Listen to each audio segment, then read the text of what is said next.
Here's looking at the standings. DC and Houston will both be in the postseason, but they're trying to clinch home fields for both the North and South Division playoffs, respectively. Houston can win the South with the win this afternoon, or Arlington losing tomorrow. Arlington can be in with a win, or San Antonio loss. DC win the North Division. Their magic number is 1. They need St. Louis to lose, and the Battlehawks can be in with a win against Seattle tomorrow. And then kick the go out there, and then I'll call timeout before we kick it. Okay? Unless if they call a timeout. And Phillips plotting, 3rd and goal. After the 2-minute warning, Max Borghi stood up and taken down. Nearly lost the football, it seemed. And so with the scoring options available, especially in the point-after situation, Vegas still very much sitting in this thing. Absolutely. But you see right here, I mean, the ball almost comes out. Beasley is right there. You see the ball go down.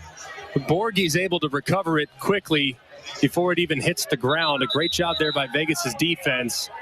Getting off the field, a timeout called by Vegas after the fact to preserve some time on the clock, but it'll be a 7-point game.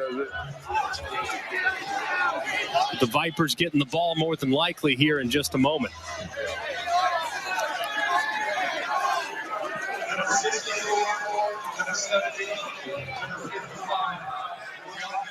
Austin Jones just joined this team 2 weeks ago. He's 5 of 6 on the season.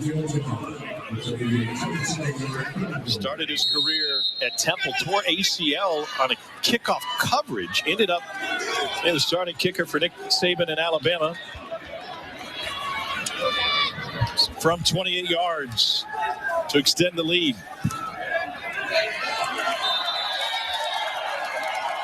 And he punches it through.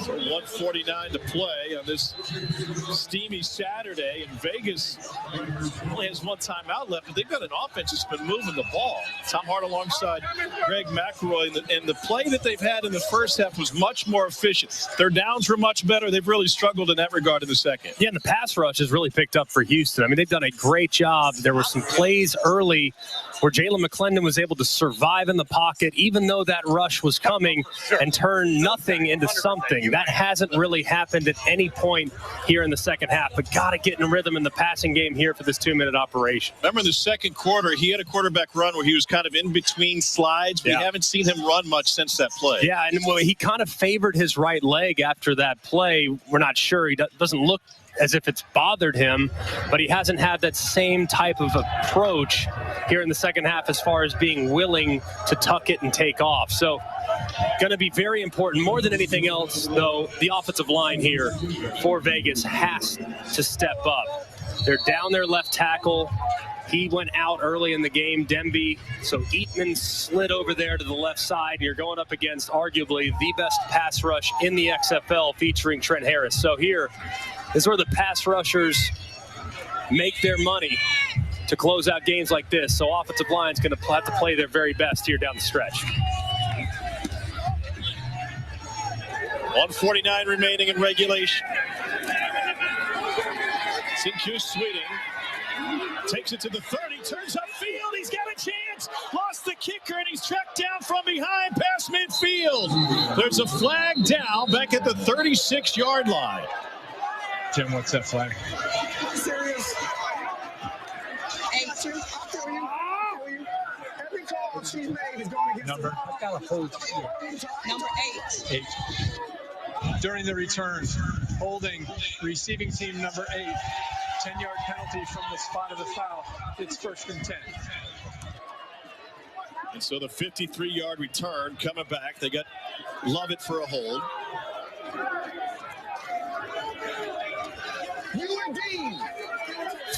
Ron Woodson could challenge this if he thinks it was a bad call. He's got a challenge available to challenge anything.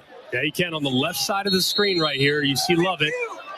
And it doesn't look like a hold unless it happened a little earlier. You see that left hand. It does look like he's grabbing the jersey just a touch. If I'm Rod Woodson, I'd challenge it. What do you have to lose outside of the timeout? And at this point, with the clock stopping after every first down, I mean, you can live knowing that you need a touchdown more than anything else. So 1:39 to play. Jalen McClendon forced out, goes back against the grain, and that is called a catch for Badette, and it's a first down. He's got his hands underneath it. 130. A great catch there by Badette. I mean, full layout to secure that ball before it hits the ground. Nice, so one play and just about back to all that yardage they lost. Four-man rush. On time to the outside. And Geronimo Allison picks up the first down. Vegas is driving here, 1:12 to play. Needs to be a little more urgency amongst the Vegas wide receivers. These guys are still taking too long to get lined up, and you're in a 2-minute operation. 50.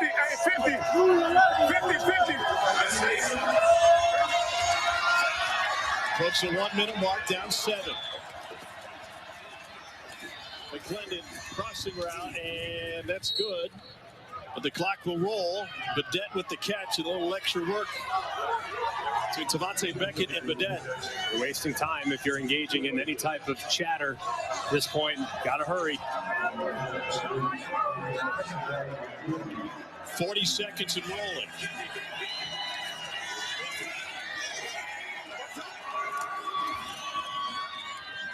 Here's Badette again. Another Vegas first down, 30 seconds left. Emmanuel Ellerby the stop. You got to get to the line quickly, call a play immediately, clock stop, so you don't need to clock it or anything, not at this point. But they're changing formation. I mean, they're wasting so much time. They got to call timeout. I mean, they've wasted 15 seconds. And finally, the timeout. Rod Woodson's going to be beside himself. Final timeout of the half, 30 seconds. Come here. There's a lot of frustration on the Vegas sideline. And that's really bad.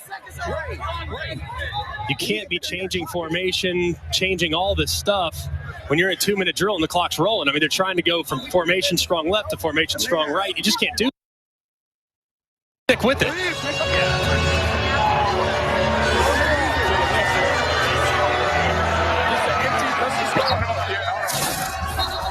We got to line up. I know you hurting. We got to line up, though. If you don't know, just ask me and say with Joe. That's a killer, too, because it really cost them 15 seconds, and they didn't even get a playoff. Right. From the 27-yard line. 18 seconds left. Every single throw at this point has to be beyond the line to gain, so it has to be at least 10 yards. Anything underneath that game, set, match. This one's short of the stick. And he is inbounds. Clock will roll. They got 11 seconds and moving down. They got to clock it immediately. Have to clock it. And he gets it down with 4 seconds left. Come on, there's no timeout. That is we have to play on the field. One play left for Vegas. Play clock at 18. And now they'll be helped out because Houston couldn't get personnel off the field, and the Roughnecks use a timeout.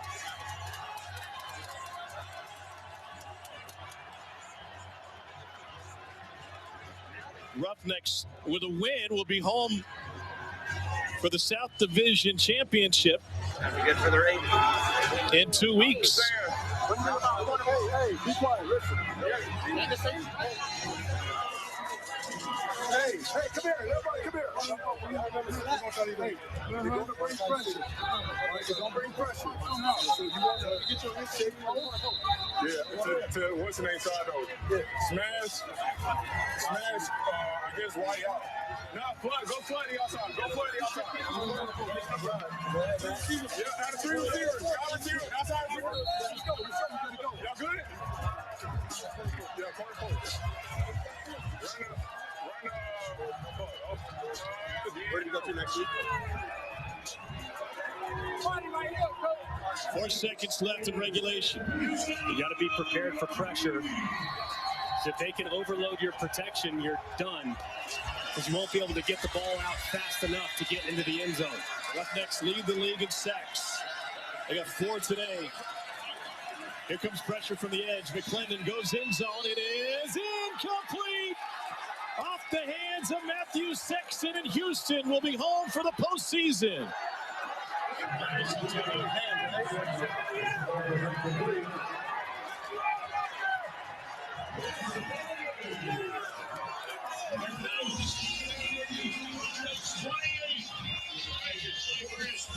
The margin is so thin. And they got a great look. They get a good opportunity. It's going to be tight. There's going to be a collision. The ball's just a touch high. And they're not able to bring it in as Sexton has a chance at it, but it's well covered and defended. As McClendon knows that ball just a touch off target, which led to the incompletion. Vegas had this thing in their hands in the first half. What a second half for Houston. 2 defensive scores, and the offense got on track. They're South Division champs, and they'll play here at home on April 29th with a berth in the XFL Championship game on the line. Their opponent for that game still to